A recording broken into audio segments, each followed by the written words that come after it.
"I hope, my dear," said Mr. Bennet to his wife, as they were at breakfast the next morning, "that you have ordered a good dinner today, because I have reason to expect an addition to our family party." "Who do you mean, my dear? I know of nobody that is coming, I am sure, unless Charlotte Lucas should happen to call in, and I hope my dinners are good enough for her. I do not believe she often sees such at home. The person of whom I speak is a gentleman and a stranger." Mrs. Bennet's eyes sparkled. "A gentleman and a stranger. It is Mr. Bingley, I am sure. Why, Jane, you never dropped a word of this, you sly thing. Well, I am sure I shall be extremely glad to see Mr. Bingley. But, good Lord, how unlucky. There is not a bit of fish to be got today. Lydia, my love, ring the bell. I must speak to Hill this moment." "It is not Mr. Bingley," said her husband. "It is a person whom I never saw in the whole course of my life." This roused a general astonishment, and he had the pleasure of being eagerly questioned by his wife and 5 daughters at once. After amusing himself some time with their curiosity, he thus explained: "About a month ago I received this letter, and about a fortnight ago I answered it, for I thought it a case of some delicacy, and requiring early attention. It is from my cousin Mr. Collins, who, when I am dead, may turn you all out of this house as soon as he pleases." "Oh, my dear," cried his wife, "I cannot bear to hear that mentioned. Pray do not talk of that odious man. I do think it is the hardest thing in the world that your estate should be entailed away from your own children, and I am sure if I had been you I should have tried long ago to do something or other about it." Jane and Elizabeth attempted to explain to her the nature of an entail. They had often attempted it before, but it was a subject on which Mrs. Bennet was beyond the reach of reason, and she continued to rail bitterly against the cruelty of settling an estate away from a family of 5 daughters in favour of a man whom nobody cared anything about. "It certainly is a most iniquitous affair," said Mr. Bennet, "and nothing can clear Mr. Collins from the guilt of inheriting Longbourn. But if you will listen to his letter, you may perhaps be a little softened by his manner of expressing himself. No, that I am sure I shall not, and I think it was very impertinent of him to write to you at all, and very hypocritical. I hate such false friends. Why could not he keep on quarrelling with you, as his father did before him? Why, indeed, he does seem to have had some filial scruples on that head, as you will hear." Hunsford, near Westerham, Kent, 15th October. Dear Sir, the disagreement subsisting between yourself and my late honoured father always gave me much uneasiness, and since I have had the misfortune to lose him, I have frequently wished to heal the breach, but, for some time, I was kept back by my own doubts, fearing lest it might seem disrespectful to his memory for me to be on good terms with anyone with whom it had always pleased him to be at variance. There, Mrs. Bennet. My mind, however, is now made up on the subject, for, having received ordination at Easter, I have been so fortunate as to be distinguished by the patronage of the Right Honourable Lady Catherine de Bourgh, widow of Sir Louis de Bourgh, whose bounty and beneficence has preferred me to the valuable rectory of this parish, where it shall be my earnest endeavour to demean myself with grateful respect towards her ladyship, and be ever ready to perform those rites and ceremonies which are instituted by the Church of England.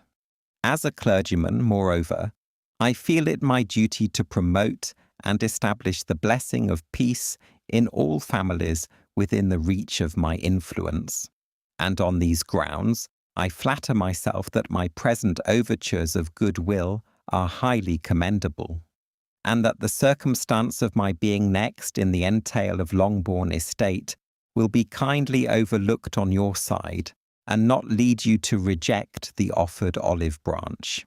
I cannot be otherwise than concerned at being the means of injuring your amiable daughters, and beg leave to apologize for it, as well as to assure you of my readiness to make them every possible amends. But of this hereafter. If you should have no objection to receive me into your house, I propose myself the satisfaction of waiting on you and your family, Monday, November 18th, by 4 o'clock, and shall probably trespass on your hospitality till the Saturday se'nnight following, which I can do without any inconvenience, as Lady Catherine is far from objecting to my occasional absence on a Sunday, provided that some other clergyman is engaged to do the duty of the day. I remain, dear sir, with respectful compliments to your lady and daughters, your well-wisher and friend, William Collins. At 4 o'clock, therefore, we may expect this peacemaking gentleman, said Mr. Bennet as he folded up the letter. He seems to be a most conscientious and polite young man, upon my word, and I doubt not will prove a valuable acquaintance, especially if Lady Catherine should be so indulgent as to let him come to us again. There is some sense in what he says about the girls, however, and if he is disposed to make them any amends, I shall not be the person to discourage him. Though it is difficult, said Jane, to guess in what way he can mean to make us the atonement he thinks our due, the wish is certainly to his credit. Elizabeth was chiefly struck with his extraordinary deference for Lady Catherine, and his kind intention of christening, marrying, and burying his parishioners whenever it were required. "He must be an oddity, I think," said she. "I cannot make him out. There is something very pompous in his style. And what can he mean by apologising for being next in the entail? We cannot suppose he would help it if he could. Can he be a sensible man, sir? No, my dear, I think not. I have great hopes of finding him quite the reverse. There is a mixture of civility and self-importance in his letter which promises well. I am impatient to see him." "In point of composition," said Mary, "his letter does not seem defective. The idea of the olive branch, perhaps, is not wholly new, yet I think it is well expressed." To Catherine and Lydia neither the letter nor its writer were in any degree interesting. It was next to impossible that their cousin should come in a scarlet coat, and it was now some weeks since they had received pleasure from the society of a man in any other colour. As for their mother, Mr. Collins' letter had done away much of her ill will, and she was preparing to see him with a degree of composure which astonished her husband and daughters. Mr. Collins was punctual to his time, and was received with great politeness by the whole family. Mr. Bennet indeed said little, but the ladies were ready enough to talk, and Mr. Collins seemed neither in need of encouragement, nor inclined to be silent himself. He was a tall, heavy-looking young man of 25. His air was grave and stately, and his manners were very formal. He had not been long seated before he complimented Mrs. Bennet on having so fine a family of daughters, said he had heard much of their beauty, but that in this instance fame had fallen short of the truth, and added that he did not doubt her seeing them all in due time well disposed of in marriage. This gallantry was not much to the taste of some of his hearers, but Mrs. Bennet, who quarrelled with no compliments, answered most readily. "You are very kind, sir, I'm sure, and I wish with all my heart it may prove so, for else they will be destitute enough. Things are settled so oddly. You allude perhaps to the entail of this estate."